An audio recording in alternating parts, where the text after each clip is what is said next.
All right, welcome to this explainer. Today, we're tearing into a true action classic, Armour of God.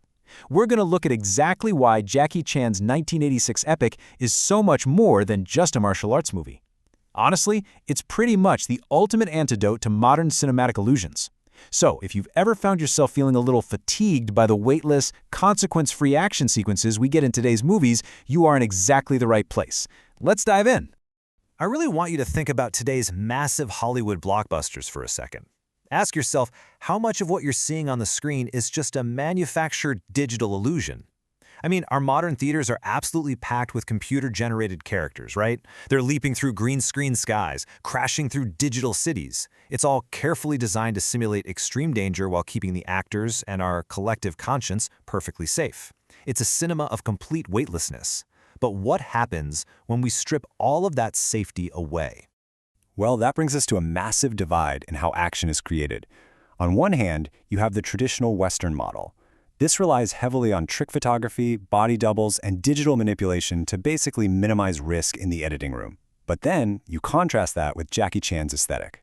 His approach is built entirely on the presence of real risk, interacting with real gravity, and the tangible, bruising friction of concrete and steel. Every single frame of his work literally vibrates with the knowledge that there are absolutely no safety nets.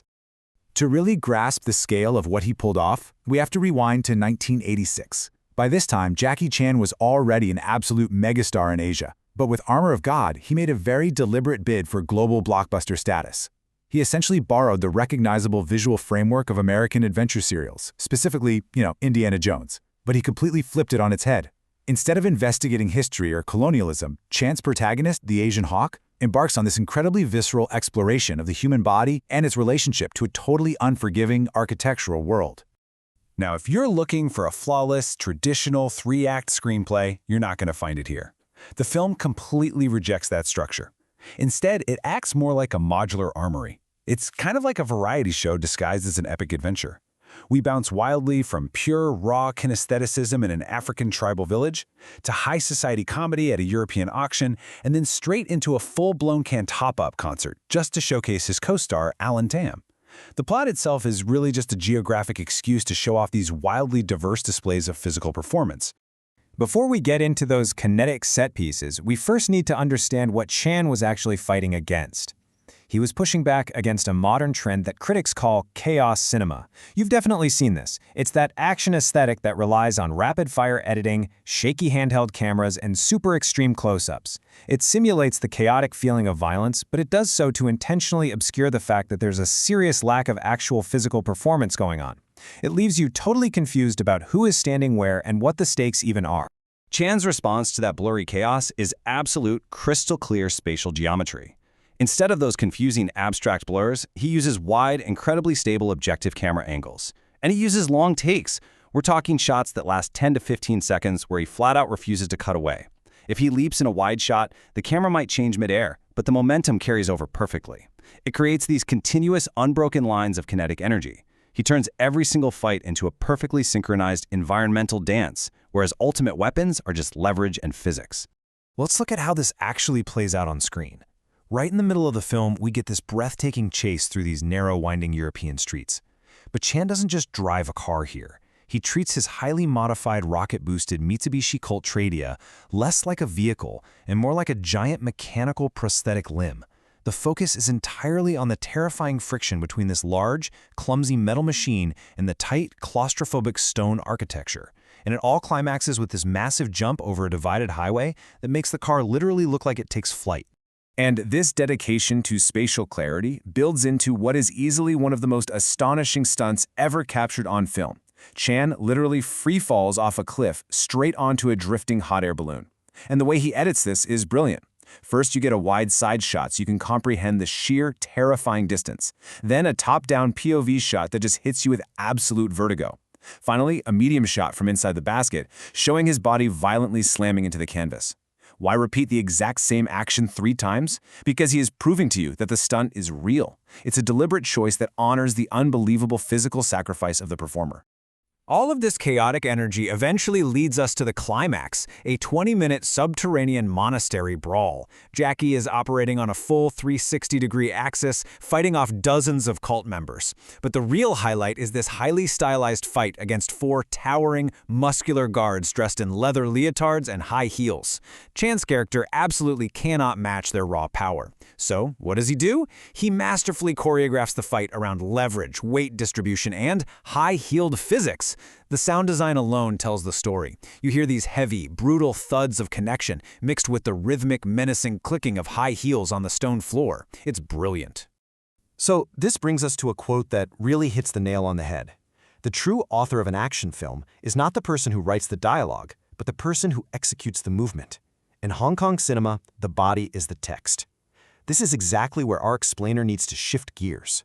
We have to look past the lighthearted, adventurous plot of Armour of God and confront the raw, literal bone-snapping reality of the human labor and sacrifice that actually went into making it. Because, guys, that sacrifice was very, very real. Early in production in Yugoslavia, during what was supposed to be a relatively routine jump, Chan leaped for a tree branch, but the branch snapped. He plunged over 5 meters, falling and smashing his skull directly onto a rock below. The impact actually drove a piece of bone into his brain. He needed emergency brain surgery, was left with a permanent plastic plug in his skull, and he still suffers from partial hearing loss to this very day. Literally any other production would have shut down completely, but Chan, he simply healed up, came back to set, and finished the movie. And what he chose to do next is just a move of staggering artistic transparency. When you finally reach the closing credits of Armour of God, you don't just get a list of scrolling names. Chan actually included the horrifying, unvarnished footage of that near-fatal fall. Right there on screen, we see the leap, the terrible snap, the tumble, the blood pouring from his ear, and the crew frantically rushing him into an ambulance. He literally ends this super fun, family-friendly adventure movie with a graphic display of his own near demise. So, you have to ask, why on earth would he do that? Well, these outtakes serve a really profound purpose. They completely strip away the cozy cinematic illusion. They expose the harsh, raw truth of physical film production. By showing us his real pain, he creates this deeply complex, almost complicit bond with us. He demystifies his own magic trick, which paradoxically only makes his legendary status even stronger. He's forcing us to realize that every funny fall or punch we were just chuckling at carried the very real potential for catastrophic injury. It's a stark reminder that our entertainment costs real blood and real bone. Ultimately, knowing all of this completely recontextualizes the entire movie. Armour of God ends up making a really fascinating ideological statement. Think about it. Throughout the whole film, the mythical armor itself remains this blank slate. It's just a collection of static, dead objects that cause everyone nothing but misery. Chan flat out refuses to romanticize the artifacts. Instead, he shifts all the value onto human action. The true treasure isn't the shiny object at all. It's the sweat, the adrenaline, the movement, and the sheer human capability that was required to hunt for it. Which leaves us with a pretty profound question to chew on. Armour of God stands as a timeless testament to a filmmaker who was willing to put his actual life on the line for a single perfect shot. It is a masterpiece literally written in sweat and adrenaline. So, after witnessing the true, heavy, blood-and-bone cost of human capability on screen, can you ever really look at a safe, weightless, green-screen digital illusion the same way again? It definitely changes your perspective, doesn't it? Thank you so much for joining me for this explainer. Keep questioning what you see on screen, and I'll see you next time.